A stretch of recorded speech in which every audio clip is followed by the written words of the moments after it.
Hello, welcome to the final word. Wolverhampton Wanderers 1, Everton 1. The 8 o'clock Saturday night show was a bit dull, let's be honest, but it ended in a share of the spoils. It wasn't a brilliant game, Ped, and we did say in the preview who chose this game at that time, because whoever it did deserved to have to do the hoovering for the week in TNT or wherever it was shown. I don't know. I don't know why you would choose this game. Maybe they didn't like the person who did it, I don't know. Maybe they just like all the other teams and were like, this is your punishment. Maybe. Wolves and Everton, this is your punishment. Maybe. For giving us no relegation fight this year. I think this was picked as the relegation battle games, that why it was selected, you reckon? Maybe. 6 months ago. Maybe. Or maybe they looked at the 8 o'clocks and just went, give it to them too. No one cares. No one cares. It's nothing to do with Wolves. With Wolverhampton at 8 o'clock on a Saturday night. Maybe. And Everton fans will just go anyway because they're just like that. And it's not a bad place to get to, Wolverhampton, actually. It's only like an hour and 20 minutes, isn't it? Easy, yeah. So, fair play. Fair play. just make it the last one. I just think that it doesn't matter who's playing. Yeah. That it's a terrible kick-off time. The Saturday night rubbish. Rubbish. No one wants it. No one wants it. But there you go. We had it and it ended 1-1. The Everton side, any surprises for you? No. Decore coming back, people were like, well, probably won't play Decore because Alcaraz done all right. Yeah, he was straight back in. And Everton had that their warm winter training and people thought they were going to be as fresh as daisies coming back into it. But we actually started very much like we started the other two away games, which was a little bit slow. And we never really got into any kind of rhythm, did we? I think it's fair to say this was the worst performance under David Moyes, really, wasn't it? Yeah, it wasn't good. It wasn't good. It was just like, I suppose it was like watching the Everton team under Dyche, but with intent. Do you know what I mean? Yeah. Like, this is Dyche's team, but trying to actually score. So it was pretty much the same in most aspects. It's like, yeah, but we're going to actually have a go rather than just sit there and go, nah, you just score and we'll probably just like go.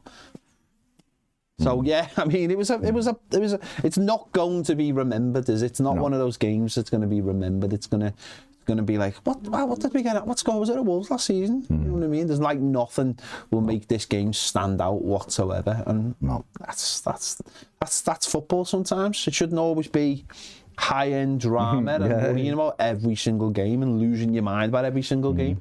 You are going to have these games that are just doesn't happen. Yeah, I think for them there was a definite opportunity. Obviously, Ipswich had lost earlier in the day. It was a great opportunity for them. Southampton lose every week, let's be honest. So for Wolves, it was definitely there for them. I think Everton's safe and we're safe before the game anyway.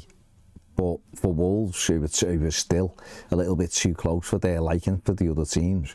This was a great opportunity to play a team, yes, who've been in good form, but maybe the need just isn't quite the same as what it has been. And therefore, the opportunity is there. You know, sometimes when you need it more than the other team, you can give you that edge. But even though I thought they looked more comfortable in possession, you know, I think only Man City spent more than Wolves in the January window, so they had brought players in to try to make sure they didn't go down and back the manager as well. And I thought they looked more comfortable on the ball, particularly Andre in midfield. I thought he had a very good game. Is there a question in there? Saying the question was a bit long, I'll be honest.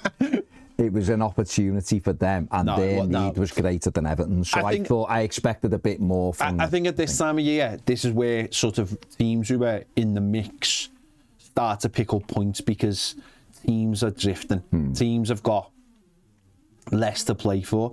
I think this year there's a little bit less of that because there's so many teams in the fight for Europe, and it's sort of kicked on a little bit. but you would definitely have thought for them that would all have been the idea is it's a home, even though their home record's not as good as their away record, but they're at home. They need points. They are going in. Their fixtures now coming up are this is a really good run for them. It affects what's going on around them. An Everton team that the players have been getting not like sort of steadily worse and anything, but I think I don't know, I'm not like being negative, I just think that the impact on all the same players playing all the time is started to rear its head a little bit. And even though they went away for a week, that's sort of like a double-edged sword, playing at 8 o'clock on a Saturday, and again, you know, the bench was better, of course it was, but there's still not loads of like changing factors. There's quality that can come on and replace players, but there's not loads of players who can change things up. And so I think for them, if I was a Wolves fan, I would be maybe looking at going, that's a bit of a waste opportunity, just in the fact of how we've played in the end. But then maybe that says, listen, it's a game. They haven't got their best player, who's their best player by a mile, and he can be in the stand kicking every ball all he wants. He wants to try not kicking opposition players. Yeah, and then he would be on the pitch. He would be on the pitch.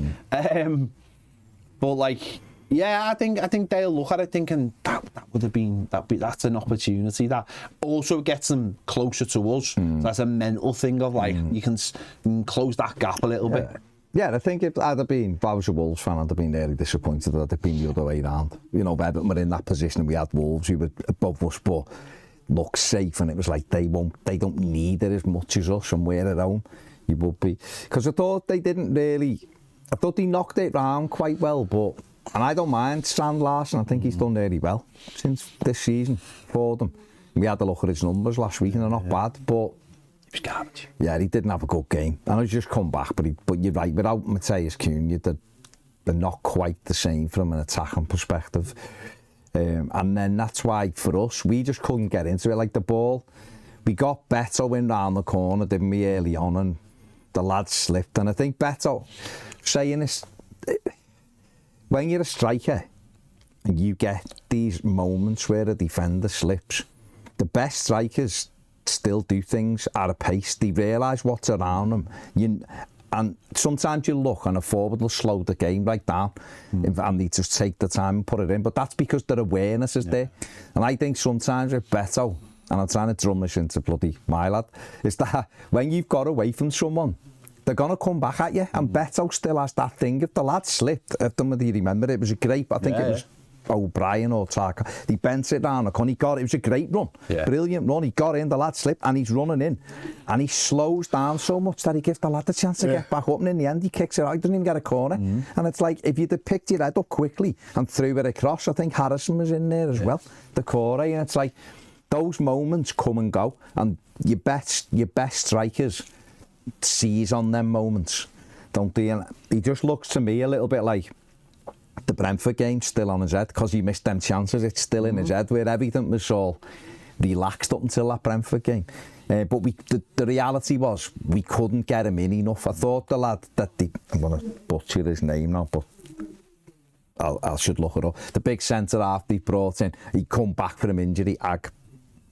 That fella, he was. I thought he looked quite good, and he didn't really give much change to Betto. But that was a moment that he was away from him. He couldn't get too many opportunities in the first half, and when he did get it into his feet, it wasn't sticking. No, he looked like it's weird. Betto, he either wants too many touches or just one touch. Like the chance he got in the second half, it's like, what's wrong with taking a good touch first and then creating an angle, a better angle? But I think he's got so used to just the one touch finishes that he just wants them. He's had a real good purple patch, hasn't he? He's had a really good. He's found himself in the team in a really good moment, and he's still a very raw footballer, and I think that's the nicest way to say it. Agbadu. I knew it was. I was going to say Agbadu, and I thought I can't say that. Yeah, I thought he was good. Yeah, he's still a very raw footballer. I think the manager sort of hints at that at times. He's very raw, and I think they saw this with Dyche, and I think you've saw it with Moyes. I don't think they're used to working with a calibre of player as raw as he is, but obviously has some real natural attributes. His ability to find space, his runs, and his finishing. But I think everything else is, it's not Premier League level. Let's get it right. In a one, no. He has no first touch. He has no first touch, and I think you just nailed it. He doesn't have that awareness of seeing the picture, and he gets like and the last person I remember being sort of like this was Nias. And I'm not. He's a much better player because of his finishing. Yeah. But it's like that thing of like just you want the game played at your pace, which is below the level of what makes the Premier League so amazingly difficult is when you watch it, how it's like everything has to be perfect within the second. Like your first touch has got to be amazing, and then it's got to be like, you've already got to have an idea of where you're playing that ball, and everything's already got to be there. The minds must be so ridiculously. We obviously do talk about Premier League footballers within the quality of other Premier League footballers, rather than like, when people go, oh, he's rubbish him, they're not going, he's rubbish him, put him on a Sunday League pitch. You're talking about in the confines of what they play in. And that level has to just be unbelievably quick. And I just think he doesn't have that awareness, like you've just said, of like understanding of taking a touch. Where am I going to go next? I've already got that idea in my head. It's like he's doing it on the fly all the time. And you look at Moyes and think, he looks at him and just thinks, I've not worked with that kind of element of play. I mean, yes, then it's exactly this. He was probably a lot worse, just in terms of like the understanding, and that comes from, we've said that loads of times, that comes from your education of where you come from. And if you come into the game really late and you've skipped all those things, it's difficult. He's still better from the block.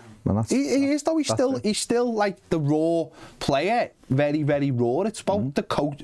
You've got to. That'll take a long time. That's coaching that. And I always think as well with. Yeah, I agree with what you're saying. I always think as well, the way we play him, it needs the other elements of the team then to sort of put less emphasis on what you're asking them to do. People will listen to this and get different. Yeah. We'll hear it differently. I think he's done incredibly well, by the way. I think he's a really good squad centre forward, because I think if you give him chances, the lad, if he played, you'd want better. But if he played 38 games, he would get double figures, no problem, I think. Betto. I do think he'd score goals. He's chaos. Chaos gets you goals, right? I think if you play Calvert-Lewin in that one role on his own, his touch is a lot better and he keeps it a lot better. But he wouldn't score the goals that Betto scores. You give him the chances. So I think what this Everton team, and I think that you hear it with David Moyes when they're talking about him, you almost see him going, yeah, he'll score goals. The other bits aren't there. That's okay if you then put other players around him. I think what was really evident at the weekend was we had Betto not, because at Palace he did do really well, and he was up against good defenders. Game as an Everton player. Yeah, definitely. And whereas the other night it wasn't. But I also think that coincided with the Corey having one of his worst games for a while as well. And between the pair of them, if you've got this person it doesn't stick to, the next fella close to him, it has to. There's no sort of coincidence that when Alcaraz came on, we looked much better, and he looked better as well. That's the thing, isn't it? It's deciding what works best for Betto, and Alcaraz with his runs might open up the space to provide that might be better. But we'll wait and see. I think the other side of Betto as well is like when you do have a player who's having a good game against you, it's what can you do to change that? Where can you make different runs? Can you go away from him? Should have gone to the other one. That's what I'm saying. Yeah. But I just noticed on Saturday he just kept on going back for more. And I've seen him do that quite a lot at Everton, to be honest. It's almost like, I feel like it's almost like a mental thing with him of like, I'll get the better of you this time, when the real clever strikers go, he quite quick him. or strong, I'll go and have a look at the other fella and put yourself on the other one and drag him. Because if they've designated Agbadu to mark Betto, and Betto goes and puts himself on Gomez, Toffee Gomez, isn't it? On Toffee, then Agbadu's got to come over as well, and if that's his man, and therefore you start pulling people around, which means the Corey had some space. But listen, he's been great since Moyes come in, so that was just one of them things. David Moyes on his press conference at the weekend had said, well, sorry, first of all, let's do it chronologically. Everton had a scare off a corner, a back post corner. It was a good header, I think. Was it the lad who scored, or was it Agbadu? It was a good header. Jordan Pickford made a really good save with his foot. But one thing, I don't know about you, but at the time, and taking the corner, I was saying to me, Dad, why is the 5 just on his own? He was on his own. Everyone was underneath the ball, and he was at a free header, and he had another one. Done twice, yeah. Twice, didn't he? It's like, are we zone? I can't quite work. Are we part zonal? Are we zonal? Or are we man for man? Because sometimes you get a clear look at it and you go, I know exactly what we're doing. It's harder to work out, I think. There hasn't been such a night and day what it used to be like. So I just didn't understand why he was on his own. You might get away once, but when he got away the second time, you sort of we have to be wary of that. But that was the only real sort of threat we had. Wasn't it? From them in the first Loads half, of over-it crosses, wasn't it? From them trying to get Sam Larson in, and I don't think he was ever going to have that joy against those two. Now we were, for the opening stages, we were quite comfortable. We were really, really comfortable. And then, the manager in his press conference had said on Friday he needed more, as we've been saying, and every Evertonian will have been saying it. We need more out of our wide play. The wide forwards, they're there to score and create. Well, neither of them had had a goal or an assist. The pair of them had the highest XG without putting the ball in the net. And at the weekend we had a superb ball by Lindstrom, done brilliantly. That he done it so well he slipped as he hit it, which I like that, and it might have touched both of his feet, but it got to Jack Harrison. He got it out of his foot. It hit a couple of deflections on the way through, but it ended up in the back of Sarr's net, and that should have been a thing to kick us on a little bit. But glad to see him getting on the score sheet, and hopefully it'll give him a bit more confidence over the next 10 games. Yeah, just get your foot, get the shots off. Start taking a pop, and you never know what's going to happen. Yeah. You got the first one now, and Lindstrom's got an assist, and go from there. But we were in a good little pair. That was a good little 5 minutes or so where we looked like what was good about that was we looked like we were going to score, and we did score, and that was the best thing about that. We looked it looked like, not like it was coming, but it was like we're threatening here, and we scored. We scored exactly the right time for us, but we just couldn't hold on to the lead, which we need to sort of get out the habit of doing. So the equaliser was so frustrating because we were on top. Obviously that had sort of deflated them to go behind me. That the Jarrett Branthwaite header, which got blocked off the corner. We had the Corey one as well. And the Corey, and it was good. He saved, didn't he? Yeah. It was a saved it, or was it a block? But that was a good. And they were a little bit deflated, and then it was just such a cheap goal. It was like, but they worked it well, but it was, from our perspective, defensively, like we lose the ball from not turning them, and they play a little 1-2, and Idrissa's out of position, and they're on the run, and it's a ball in, and I don't know what Branthwaite was, I don't know what he was trying to do. He was like trying to backheel a ball away. He was trying to get his feet out, but it just looked a bit weird. And I thought Pickford should have saved it. He got a hand on it, and it wasn't even hard. Like, it didn't look like, it's not lashed it past him, has he? Guided it. I thought he probably should have saved it, but it was such a sloppy goal. And David Moyes said, didn't he, I think, in the press conference, it was an ugly goal to concede. He wasn't happy with it. And then you're worried then, aren't you, that gives them the momentum, but they didn't really take that momentum, did they? No, I think they had another chance just before half time, nothing like massively clear cut. But it was sloppy, and again it was like following on from we conceded early.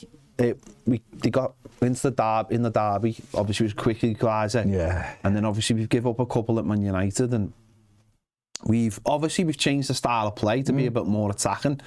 But when you score and it's like late in the half, you would expect this level of player and for what they've known to just go, we'll see this through till half time. We won't go chasing around the pitch. I mean, don't get me wrong, the manager still wants them to press high, and I thought that's what was disappointing on Saturday. The press was like lazy. Yeah, it was all right early on, and then it started getting lazy, and we were getting caught on the other side. There was one where I think it was more. There was a long ball, and Branthwaite headed it down to Disagana Gay, and he gets cut and he gets out muscled. Don't think it was a foul. Yeah. And then they're like 4-on-3 then, or something like that. Yeah. And they wasted the opportunity. I think we got a block on the edge of the box, didn't we? And it was like little stuff like that where you were getting the other side of our, and it was sloppy. So I just would have thought that maybe after we'd scored, we would have just sat in for 5-10 minutes, got to the half, but we didn't. And the goal's rubbish because he cuts in and the ball goes like sort of across Tarky's area and into Branthwaite. Like you said, he couldn't get it, switch his feet quick enough. He was like caught, and I think he actually touches it onto off his foot into the lad. Yeah, and it's his first goal. You'd be surprised to find out. First goal in the Premier League scored by a Zimbabwean. So you just, you wouldn't, you'd expect never think that about Everton. I'd expect nothing less than Everton to do that. But went in at half time, and I was hoping we come out second half with the real, and obviously Minetti had scored the goal. He went off at half time. He brought Sarabia on, and he actually was Wolves' best player in the second half. I think he had more. He's a guy, but good footballer. He had more touches than anyone. I did like that turn from Andre in the first half, though, that sent 3 of our players to Aldi. One little drag back, the 3 of them got off that way. Remember Bellegrade at the shot, and it just went wide. But and I thought, he looked really good, Andre. He was the one Liverpool were going to get, wasn't he? About 18 months ago, Liverpool were going to get him from, I don't know whether it was Fluminense or Flamengo. But anyway, I digress. I just thought Wolves, what I thought the difference in the two teams were, I just thought we looked like we had more structure and were stronger than them. They looked a lot more comfortable in possession. Thought they just looked like better footballers in that midfield, like in terms of taking the bus, particularly when Sarabia was on it. But again, though, they come out and I thought there's going to be a big wave here of it. And it wasn't. It was just a little bit more of the same. They were knocking it round nice, but they didn't. That's probably where they really missed Cunha in that sort of final third. It's a bit of inventiveness or something, because they didn't really have it, did they? No, I think the game stop-start as well, wasn't it? There was loads of seemed like there was loads of free kicks going. And they had a free kick, didn't he? That he hit the side net, and it was very, very close. Looked for a moment, I was like, it's a bell, yeah. And one pick for that to make a save, and then there was that. It was around an hour mark, and it was like we just couldn't. Everything was just bobbling about, and it was bouncing the wrong way, and I was worried that we were going to give a cheap penalty away because our players seemed to. There was one where Jack Harrison actually got the wrong side and started challenging from behind, and I'm like, Jack, he's just going to fall over, mate. Yeah. And he did fall over, but the ref just went, behave yourself. Yeah. But it was like little things like that. You could see them. Don't give them the chance. Yeah, you could see them coming, and it's bouncing around, and then we're putting a foul in, and they're playing on, and then it's coming back. And it's like, it was just like for 5 minutes, and I think we were trying to get 2 subs on as well at that moment. I'm thinking, this is going to happen again, like against Man United, where we're trying to get subs on, and they're going to score. And it felt like they was going to score, but only because it just felt like they were going to score. They didn't actually do anything to score. No. It just felt like they were going to score, and that was adding to like the whole tension of like, can we just grab hold of this game? Someone just grab hold of this game, but no one could till I suppose Charlie Alcaraz came on. No one could grab hold of it, and like James Garner wasn't having a good game, and Idrissa was starting to like pick up the pieces. The core had to go off. Betto probably would have gone off. There was just too many bad performances. Yeah. There was like the wide men for the goal and assist. They didn't really do anything. No, it was a weird one. I think every one of them were like. Well, I don't think you can accuse any of these players of not putting the effort in. It just wasn't happening for any of them. It was even Idrissa. Like I gave him man of the match because he was the only, him and Tarkovsky between them two, but even he didn't have one of his like great games. Poorly, I thought, he got better and better as it went on. I think the instruction seemed to be as the game went on, just don't lose the game. Just don't lose the game. Don't do anything reckless. Don't do anything stupid. Don't give anything silly away. Just. And I think they fell into that as well. But I think when the changes came on, once he made the subs and Alcaraz came on, I know he started sort of on the left, but once he got central, he started to grab hold of the game and pick the ball up in better areas and use it better and you can see how he picked up a booking and it was never a booking. No.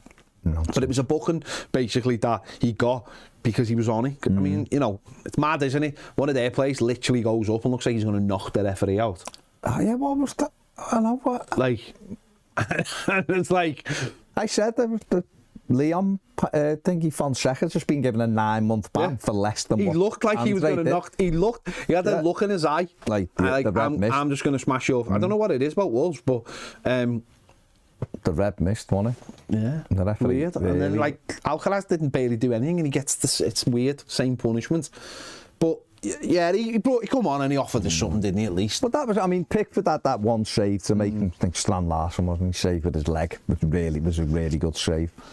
And then I suppose we had the big moments in the game, and it was Charlie Alcaraz picked it up, skipped past a couple of people, ran at them, and then rolled it into Betto. And Betto, like you say, could he have took another touch and then just give himself an angle or smashed it with his left foot? He just tried to guide it into the far corner. Sarr made a really good save, and it could have popped up to Alcaraz, popped up just over his head, as if it didn't just roll when he had to tap him. But that was really our only proper chance. Well, Alcaraz had one that he fired wide, but no, he had one and that the one straight at the keeper. He had two, didn't he? One went wide, one went right in the keeper's hands. But the better one was the moment, wasn't it? And it wasn't a sitter, but it was. You would have. No, it wasn't. It would have just been nice if he'd. I don't know though. Maybe just he felt I can just guide it right into the far corner. That was one of them where you just think, I don't know, take a touch and then just pick a low corner. You doesn't need to be over there. See, I actually thought Alcaraz, he was running the same way as Betto. I thought if he'd have gone a bit straighter, he then could have given a bit more of an angle. But listen, he supplied them, and the keeper's made a good save, and that's all you can do. And then it did sort of play out, and you could see as it was getting down, both teams were like, well, the point's not the end of the world. And for Wolves, it's that thing of just keep adding to your tally, isn't it? You're not going to really do anything higher up the table, so it's just keep them away. They knew Leicester were more likely to lose on Sunday. Ipswich had lost. They're a point further on than that, and for Everton it is just keep adding on to it. And you can sit here and I've seen people going, well, through the last three and we could have had 6 points. But if you actually stop, you go, well, Man U definitely was a 3 point, definitely blew 2 points that day. Brentford, okay, it was an evenish game, but we had good chances. So, yeah, you can say that. But I don't think we could sit here and argue we deserved to win at the weekend, because I don't think we did. They didn't either, don't get me wrong. I think a draw was the right result. And I always go back to Palace where we nicked it. Palace, I don't think Everton deserved to win at Palace, and we won. So you'd have to sometimes go, okay, if we'd have beat United, then I'd have been quite happy with the other two draws, even though Brentford we missed sitters at. But yeah, the United one's the big one, isn't it? Being 2-0 up and being so comfortable. I think you've got to just look at the team. The team's it's the same team. It's not even it's nowhere near our best side. It's not even the options, though. We've got no options. Got nothing. We can't take a centre forward off. We can't. We haven't even got a wide man. We can't make tactical changes. Alcaraz can come on and make a difference. Got no wide men. Got defensive wide men. Yeah. Got full backs. Got centre back. We had 3 right backs on the bench on Saturday. Yeah. We've got very little to change it up. So we're playing. So that makes it easy for the opposition to build in their plans for how you're going to stop them. So it's becoming tougher every game. Imagine if we'd have had at the weekend. Ideal well, but we'd have had like McNeil and Jai had been on the pitch, but just say he was backing on the bench, Calvert-Lewin, Brozier, and then Schmitty up to full speed. You're talking 5 attacking options. Yeah. At the moment, he's got Schmitty, who quite clearly isn't fit. No. He's not fit, so there's no attacking option. No. You're going, should he try Patterson on the right wing? You're like, well, hang on. Putting him on the right wing, maybe a defensive sub if it was 2-1 to get up and down, but he's not going to play him. He said after the game, I could have brought Coleman on. But without finishing off the answer, basically what he's saying was, but I wanted something out of the game. Yeah. I wasn't willing to risk someone getting 15 minutes for us costing us the points. No. And where would Seamus have played? Like wing? Well, then right wing, you're settling for He could have just brought him as a right back just to give him 15 minutes. But that's what he was saying. No, I know. He's saying I'm not willing to make changes for change's sake, just to get other players fit. When there's no real need for them to. But anyway, because I'm quite comfortable with the right back I've got. So the players who we need aren't available to us, and you know it is a case of just lashing it in room 101. We've got a point. We didn't lose it. It's 8 unbeaten. I mean, if everyone would have. Surely there's not an Everton. I mean, there might be, but surely most Evertonians after that Aston Villa game, if people would have said, you ain't going to lose the next 8 games, and you've got Liverpool, United and Brentford and Palace, you know, Brighton away. 4 wins and 4 draws. You're not going to lose the next 8 games. Surely there isn't an Evertonian around who would have gone, wouldn't have took it, no, I wouldn't have took it, surely. And that's what we've done. And yeah, okay, you can go, we've only won 1 in the last 4 in the Premier League. Well, yeah, but that's football, isn't it? We won 3 out of 4, didn't we, or whatever it was. So we beat West Ham at the weekend. And it'll be a tough game, don't get me wrong, but it's a very, very winnable game. We beat West Ham at the weekend, then it's another 3 points, that's 36 points. Then a break again before the derby, you go, okay, well, we're in a good spot now. You know, everyone was going, we need to get some points because April's terrible, look at April's fixtures, but we're out of it. Just about. Yeah, it is. I think it's like, there's still like a quarter of the season left. So, of course, it's not a case of just putting the flip-flops on. And the manager's saying that. The manager is being honest in his appraisal, and I think he was honest on Saturday. It's not good enough.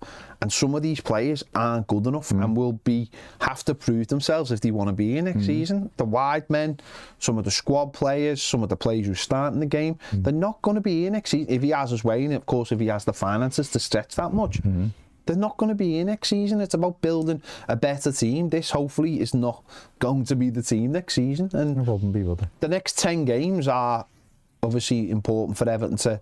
It's frustrating because like Spurs and United are still only there and then picking up points yesterday just took them a point above us, but you want to be right. You know, we picked up a couple more points, we obviously be above them, but it is what it is. And yeah, we are coming into a tough month where, you know, but they're also on the flip side winnable fixtures. Arsenal and Man City maybe aren't as difficult as what, you know, they could be. They have been. Chelsea away mightn't be as difficult as what it has been. So it's just about going in with as strong a squad as you can, and by the time those games come around, the squad might be a lot stronger. But this is literally just one that you go, I'll just put that over there, and I'll never have to think about that ever again. Absolutely. Well, let's have a look at the attacking momentum from the game. This will just show you the swings of it, of there. You know, you can see the home team, which generally, as you'd expect, mostly at that spell of being, you know, we scored when we were on top. Of course, Wolves scored when they were arguably on top there. Well, not arguably, they were on top. So there you go. That's a thing. The attacking momentum. There you go. Moving on from that, Idrissa Gana-Gueye was man of the match. Let's have a look at his numbers. There you go. 88% passing accuracy. Won 6 tackles, 5 ball recoveries, 2 interceptions, and it's that 11 ground duels. You know, and there's his heat map. He was everywhere, and I don't even think he had his greatest game, but he was Everton's best player, I think, just. But another good performance. Looks like he's going to extend the stay at Everton, which is good news. But I imagine Everton are looking for another midfielder to go alongside him. And the other player who played really well, of course, was James Tarkowski. Let's take a look at his numbers. There you go, 88% passing accuracy. Touches 63. Heat map looks like Astrobot. It does. I just felt like I needed to point that out. I like it. 6 out of 6 aerial duels. Total duels 9 from 11. Or a very scary bunny. And ball recoveries. 3, is it, James? 3 ball recoveries there as well for James Tarkowski. I think he had more touches than any Everton player as well. So both of them solid performances. Let's have a look at the overall match stats from the game. Wolves won, Everton won. 11 shots to Wolves, 12 for Everton, 3 on target for Wolves, 4 for the Toffees. The XG 0.77 to 1.41. Evans, yeah, to win. Possession, 66% for Wolves overall. But a share of the spoils, like I said before, 8 games, unbeaten. And it's done and dusted. You can't play brilliantly all the time. No, you can't. Just beat West Ham. If you'd have said to me, you can only win one of these next 2 games, Wolves away or West Ham at home, which one do you want? I'd want West Ham at home. And that has felt quite happily the way I wanted to. So there you go. Let's go and beat West Ham on Saturday. Let's batter them in the David Moyes derby. It's absolute science. Let's do it. We are continuing over on Toffee TV Premier now. If you want to become a Premier member, the link's in the description. Otherwise, make sure you like and subscribe to the channel. Put your comments in the section below. Did Everton, was it a draw, a fair result? Are you frustrated that we didn't win? How have you found David Moyes' opening 9 games? And would you have taken 8 games unbeaten after the Villa game? If you wouldn't, you're mad. But then, each to their own. Thanks for watching. See you later.